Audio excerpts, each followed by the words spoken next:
কেমন আছো সবাই? আশা করি সবাই ভালো আছো। তো বন্ধুরা, একটা কথা বলার জন্য যেটা এসেছি যে আমার ভিডিও তোমাদের কেমন লাগছে তোমরা অবশ্যই একটু কমেন্ট করে জানাও।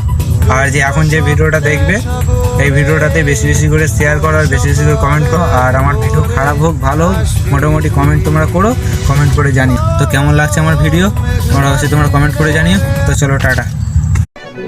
না রাখা কিছু কথা সময়েরই ঝরা পাতা দিয়ে যায় শুধু ব্যথা এ বুকে। থেমে যাওয়া সেই গানে জমে থাকা অভিমানে বৃষ্টি থামে না দু চোখে।